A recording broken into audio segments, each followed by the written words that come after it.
You're listening to Teach Me the Bible podcast, where we unpack the meaning of books, passages, and themes from Scripture. Join us each week as Dr. David Klingler walks us through God's Word and teaches the Bible. Each episode has a study guide available in the show notes. This is Teach Me the Bible podcast. Hello, everyone. Welcome back to our Teach Me the Bible podcast. My name is Tim Webb. I'm here with Dr. David Klingler, and we're here today to continue our study in Titus. And I want to remind everyone, along with each episode, we offer a study guide for continued growth. And you can get the study either by downloading the Teach Me the Bible app or by visiting our website, teachmethebiblepodcast.com. Now, when you visit the website, we have daily devotionals, Tuesday through Friday. We also have blog posts there, and you can do a Q&A with David. If you have any questions about theology or the Bible, he'll get back with you on that. And we're really excited as you continue to walk with us through the study of God's Word. On Mondays, we are releasing the book studies. On Thursdays, we have the story of God that David's walking us through in a little more detail. And so we're just really thankful for this opportunity. And David, as we have people come alongside of us, I want to say thank you to Phil Porter, who's helping you with this and making a lot of this possible. Other people are coming along beside him, helping us make this happen, and just really what a blessing, a privilege to be part of this. Oh man, unbelievable what these folks are doing, and just when you watch a team work, they've asked us to sit in front of the mic and talk, and that's really the extent of Well, I have the easiest part. Yeah. I'm the dumb guy at the table, and y'all are making all this happen. And then I'll go and write something, and then magic happens, and it shows up on the website, and all of these different places, Roku, I don't even know what that is. All the platforms, whatever that means. It's on smart TVs. I'm going. How do you get to the smart TV? What's a smart TV? Right. Well, I found out that to have a smart TV, it needs a smart operator. Mm-hmm. And so even though I have a smart TV, it's still pretty stupid. I still need the tutorials. It doesn't do anything, right? The guy with the remote, Excuse me. the guy with the remote's not too smart. So anyway, but just from Peggy and James and Phil and you and the whole team, just amazing what's going on. So thanks to all of us that are spending so much time and effort putting this in. But Titus chapter 2, we're in Titus chapter 2. This chapter is one of my favorites. It just whenever you study the Word and you see things for the first time, you get excited about it. Sure. Oh, look at that! Look at that! You want to tell everybody. Charlie Bayless, before he passed, he used to tell me. He said he'd sit in on some of my class. He said, "I can tell whatever you're studying this week because that's what you're excited about." You make everything move towards that. Yeah, we're over there in second hesitations, and I'm over here teaching Titus chapter 2 because it's kind of like over in Titus chapter 2, and he's going, "Well, it's not really anything like it, but I know but it's you're what taking us there." Yeah. But Titus chapter 2 is one of those chapters where it's just there's just some really neat stuff going on here. So just by way of quick review, there's Paul is addressing a situation that has happened at the island of Crete. There are Jewish folks there who are following Jewish myths. They're teaching the law, and they're upsetting whole families. And so Paul, upsetting the faith of whole families. And so Paul sends Titus to Crete to address the situation. And the way that Titus is going to address the situation is to address it directly, and one of the ways that Titus is going to address it is right here in 2:1. As for you, Titus, you speak the things that are fitting for sound doctrine. So Titus, you go there and you teach them this, but also you appoint elders, and they're going to also teach the things fitting for sound doctrine. And so in chapter 1, we had the appointing of elders so that they would refute in sound doctrine and exhort those who contradict. And now, in chapter 2, this is more direct imperatives for Titus. As for you, Titus, you speak the things that are fitting for sound teaching. Okay, so the imperative is for Titus. And here's what he's supposed to teach. You teach the older men that they are to be temperate. I want you to notice that these are all adjectives. These are describe how older men are to be. Because it's the same thing when we get to the older women. These are all adjectives. Older men are to be temperate, dignified, sensible, sound in the faith, in love and in endurance or steadfastness. Now, the older men are the elders. That sounds like the elders back in chapter 1. All people in the church ought to be temperate and dignified and sensible and sound in the faith and in love and in perseverance. Certainly older men. Older women, likewise. Okay, in the same, likewise, they're to be reverent in their behavior, not malicious gossips, not enslaved to much wine. That's a qualification for an elder back in chapter 1. Exactly. And then we get this teaching what is good. Unfortunately, in our translations, we turn this into a teaching as if it's some participle. It's not. This is an adjective. This is a word. It's good teaching. They're to be good teaching in their behavior, right? They're to be likewise reverent in their behavior, good teaching in their behavior. How they teach is by not being malicious gossips, by not being enslaved to much wine, by being just like the men, temperate and dignified and sensible and sound in the faith and in love and in perseverance. So that, this is so important. The so that in verse that begins in verse 4, or that, this is the reason they are to be these things. The reason why they are to be reverent in their behavior is so that they may encourage the younger women to love their husbands and to love their children and to be sensible and to be pure and to be workers at home, to be kind, to be subject to their own husbands, that the word of God might not be dishonored. Okay, so verses 4 and 5, the reason why the women do verse 3 is so that the younger women will do 4 and 5. The reason why younger men are to be verse 6 is so that, right? You're going to get another so that, in order that the opponent may be put to shame. The reason why bond slaves are to be subject to their own masters and everything, verse 9, is so that, in verse 10, so that they may adorn the doctrine of God. And so when, notice that these are all adjectives. These are all way that the church is supposed to live, so that, right? Verse 5, so that the word of God might not be dishonored, right? Verse 8, so that the opponent may be put to shame, having nothing bad to say about us. Verse 10, so that they may adorn the doctrine of God our Savior in every respect. It's these so that's are so important that when doctrine plays out in the life of the church, you see it in how the church lives. Paul is going to tell Timothy the goal of our instruction is love. What does that look like? All right. Well, we can define it in all kinds of different ways, but Paul, for Timothy, is defining it very clearly. The goal of our instruction of sound doctrine is love. What does love look like? It looks temperate. It looks dignified. It looks sensible. It looks sound in the faith. It is sound in love. It is sound in perseverance.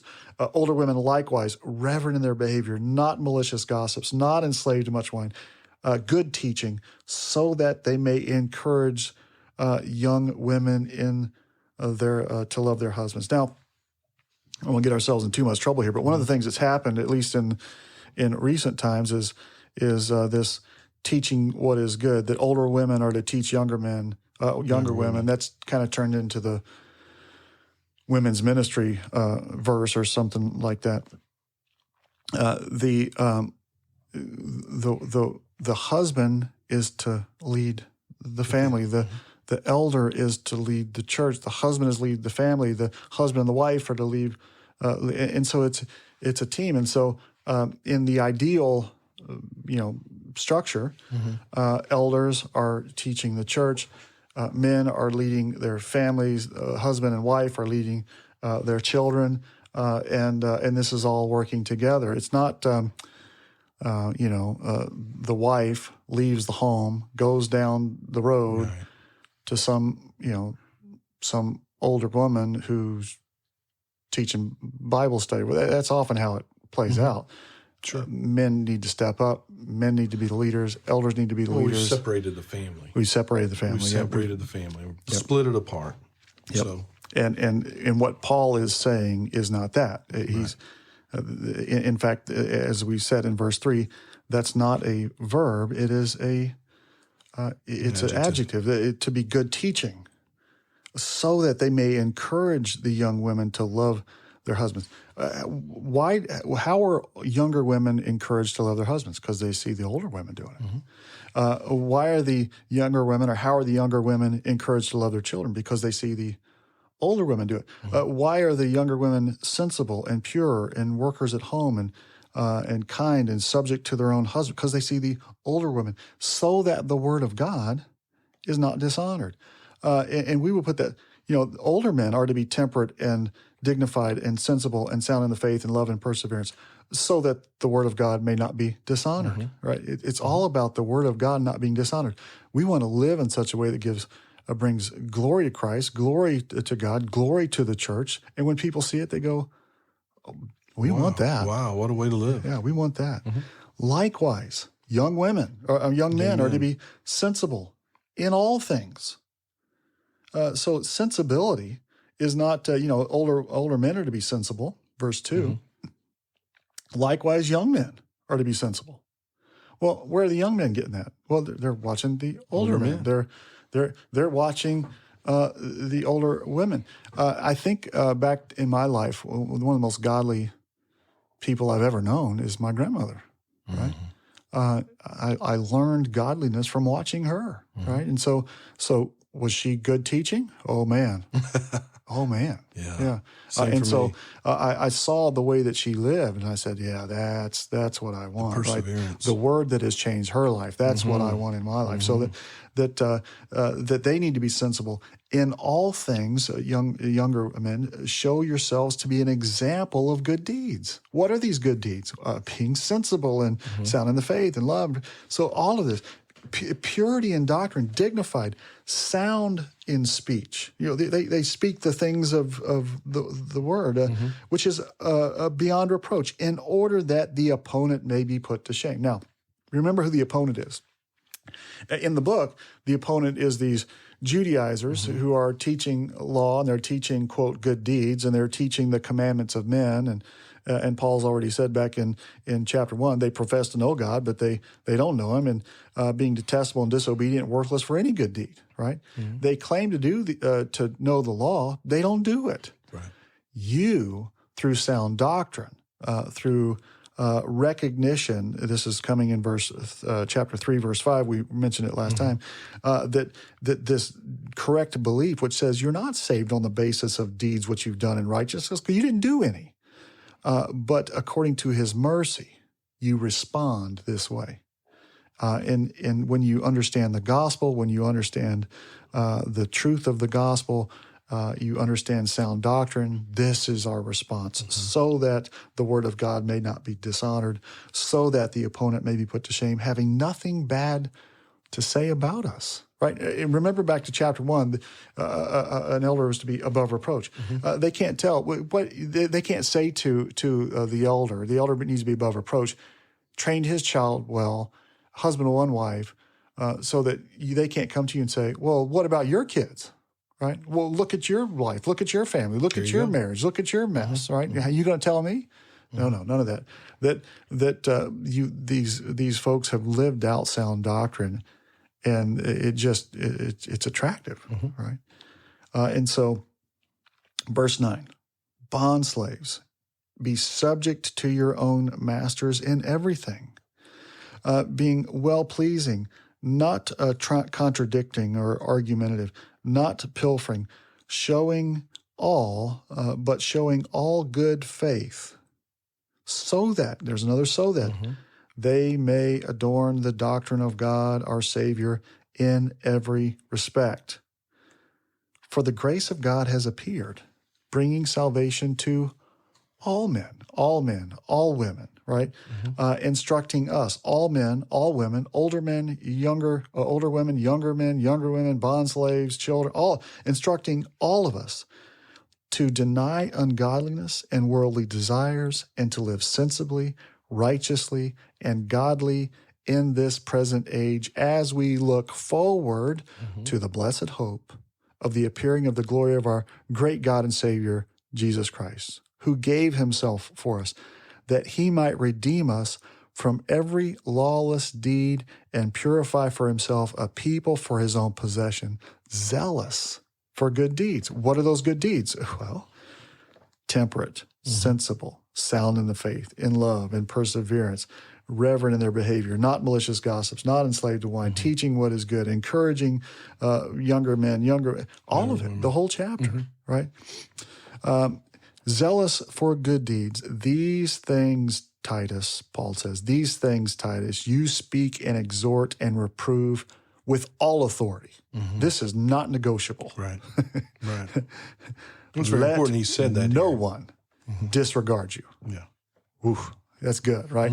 And so, that's a foot stomper, right? We had an old professor, Dr. Leitner, and he would always say, that's important. And we'd ask, well, is that going to be on the final? And he'd stomp his foot, and he says, that's a foot stomper, which meant that's going to be on the final. Absolutely, right? Is this important? You bet it's important. That's a foot stomper. And so these things speak and exhort and reprove with all authority. Let no one disregard you, right? And so he's going to continue. We're into chapter 3. Paul's going to continue to exhort Titus, and here's what you continue to do. So remember, Paul is told Titus, you appoint elders. This is what the elders do. But you, Titus, you do this. Now, why is it important that we know this? Because this isn't just for Titus. But what Paul is teaching Titus was intended for Titus to go do it on the island of Crete. But Paul's theology, which he's conveying to Titus, is sound doctrine, right?